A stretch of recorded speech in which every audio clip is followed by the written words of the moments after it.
Saudara, 21 April kita peringati sebagai Hari Kartini di Indonesia, simbol perjuangan perempuan di masa penjajahan. Di masa kini, sosok Kartini hadir melalui tenaga medis yang menjadi garda terdepan dalam penanganan pandemi COVID-19.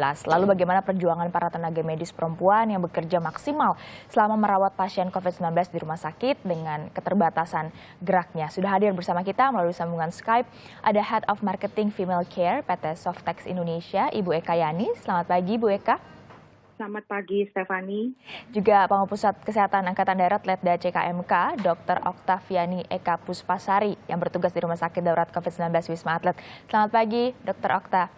Halo, selamat pagi Mbak Stefani. Ya. Saya mau ke Dr. Okta dulu. Dok, berarti sudah berapa lama bertugas di Wisma Atlet?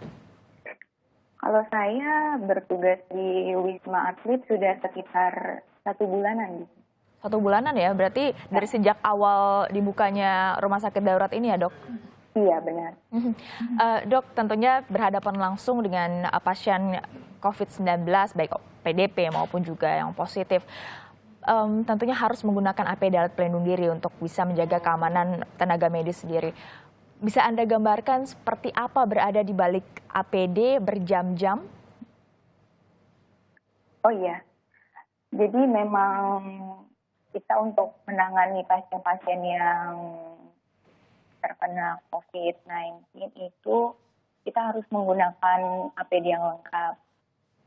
Mulai dari baju hazmatnya, lalu masker, masker bedah, Google, lalu masih banyak lagi sarung tangan harus berlapis-lapis. Itu memang memiliki ketidaknyamanan tersendiri buat kami para tenaga medis. Tapi kami mencoba sebisa mungkin mencari cara untuk mencari kenyamanan tersendiri untuk memakai APD yang berlapis-lapis seperti itu.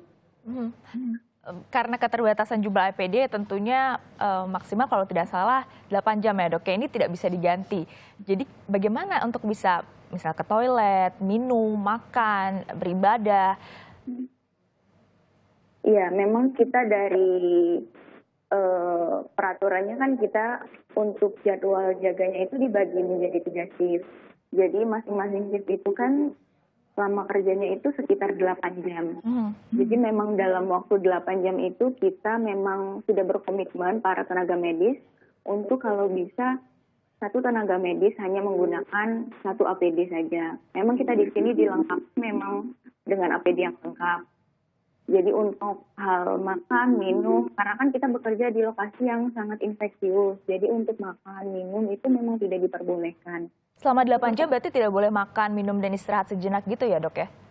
Kalau untuk makan, minum memang tidak diperbolehkan. Tapi kalau untuk istirahat, itu kita diperbolehkan, tetapi tetap memakai APD yang lengkap, tidak melepas APD seperti itu. Wah, perjuangannya luar biasa. Bu Eka, tadi kita sudah dengarkan bersama cerita dari Dr. Okta menghadapi menjadi garda terdepan dalam menghadapi COVID-19 ini. Bagaimana Bu Eka melihat, bisa dikatakan ini adalah gambaran Kartini modern di masa pandemi ini? Iya, jadi kalau Kartini dahulu itu adalah berani menuntut kebebasan untuk emansipasi wanita. Nah, Kartini yang sekarang itu adalah berani mengambil sikap untuk menolong orang lain. Walaupun dia tahu resiko terhadap dirinya itu besar sekali. Jadi sudah selayaknya bahwa tenaga medis perempuan ini dikatakan sebagai Kartini-Kartini Indonesia di masa pandemi ini. Dan tentunya harus kita apresiasi ya, Bu Eka ya? Betul, iya. Dr. Okta, pengalaman Anda saat bertugas harus mengenakan APD, sementara kita kodratnya sebagai perempuan, tentunya setiap bulan juga ada masa menstruasi. Bagaimana untuk bisa tetap nyaman bekerja di saat momen seperti ini? Karena tentunya harus rutin untuk ke kamar kecil atau toilet. Iya, memang itu adalah salah satu keterbatasan kita sebagai wanita. Memang kan suatu siklus yang alamiah atau natural yang dialami oleh seluruh wanita, yaitu mengalami menstruasi pada setiap bulannya. Untuk saya sendiri, karena kemarin juga sudah mengalami menstruasi, memang sangat tidak nyaman, apalagi dengan APD yang lengkap itu kan sudah, kita kalau memakai APD sudah tidak nyaman, panas, terus gerah, ditambah lagi sedang menstruasi. Jadi untuk mensiasatinya kalau saya memang sebelum masuk shift itu kita harus berganti pembalut yang baru terlebih dahulu. Dan untuk pemilihan pembalutnya pun juga harus yang kira-kira bisa mengcover untuk 8 jam seperti itu. Tapi kalau misalnya memang ada situasi-situasi tertentu memang dalam waktu kurang dari 8 jam memang ada situasi-situasi tertentu yang memungkinkan memang kita untuk harus melepas APD, kita juga diperbolehkan seperti itu. Jadi itu adalah salah satu keterbatasan yang dialami untuk tenaga medis terutama yang perempuan. Bu Eka, apakah ada solusi agar bisa meningkatkan kenyamanan bagi para tenaga medis terutama perempuan ketika masa menstruasi tetapi harus tetap bekerja dengan tanggung jawab yang besar di garda terdepan ini? Iya, dengan kondisi bahwa tenaga medis perempuan itu harus memakai hazmat selama 8 jam, ini tentu menyulitkan mereka pada saat haid. Mereka tidak bisa mengganti pembalut seperti biasanya.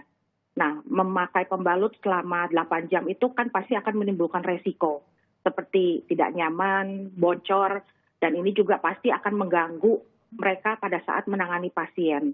Tenaga medis perempuan ini memang membutuhkan pembalut yang memang harus punya daya serap ekstra. Nah, melihat kenyataan dan kesulitan ini, kami dari Softex Indonesia ingin membantu memberikan proteksi yang lebih tepat kepada mereka.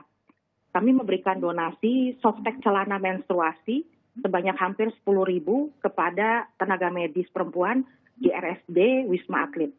Jadi Softex celana menstruasi ini adalah pembalut berbentuk celana, tapi dia mempunyai daya serap 3 kali dari pembalut malam. Dan juga bahannya lembut di kain.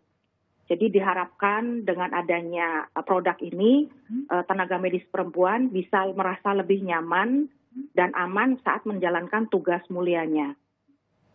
Seperti itu. Ini juga bisa meminimalisir resiko berarti ya, Bu Eka ya? Betul, betul. Ada tanggapan mungkin dari Dr. Okta? Ya mungkin dari Bu Eka sendiri mungkin itu adalah suatu masukan yang baik untuk kami para tenaga medis wanita. Mungkin memang dengan pengadaan seperti celana menstruasi mungkin dapat memudahkan kami untuk beraktivitas. Karena kan kalau misalnya hanya menggunakan pembalut yang biasa kan untuk beraktivitas yang memang membutuhkan kami untuk berjalan, untuk menaiki tangga dan segala macam kan itu harus bisa bergeser dan segala macam bisa menimbulkan iritasi. Mungkin kalau memang menggunakan celana menstruasi yang memang berbentuk celana dan itu pasti kan lebih nyaman daripada pembalut biasanya. Sesuai dengan kebutuhan ya berarti ya dok ya? Ya sesuai dengan kebutuhan. Ini adalah terobosan dari PT Softex Indonesia untuk membuat tentunya para perempuan yang masih punya tanggung jawab besar ini bisa tetap energik walaupun harus menghadapi masa menstruasi. Terakhir Bu Eka, ada pesan yang mau disampaikan kepada para tenaga medis terutama tenaga medis perempuan? Ya, kami sebenarnya sesama perempuan saling mengerti, harus mendukung satu sama lain. Jadi kami mengucapkan selamat bertugas untuk tenaga medis perempuan dan semoga wabah ini cepat berlalu. Terima kasih. Baik, terima kasih Bu Eka, atas waktunya juga Dr. Okta sudah bergabung bersama Sapa Indonesia Pagi. Ya, terima kasih. Selamat Hari Kartini. Selamat Hari Kartini.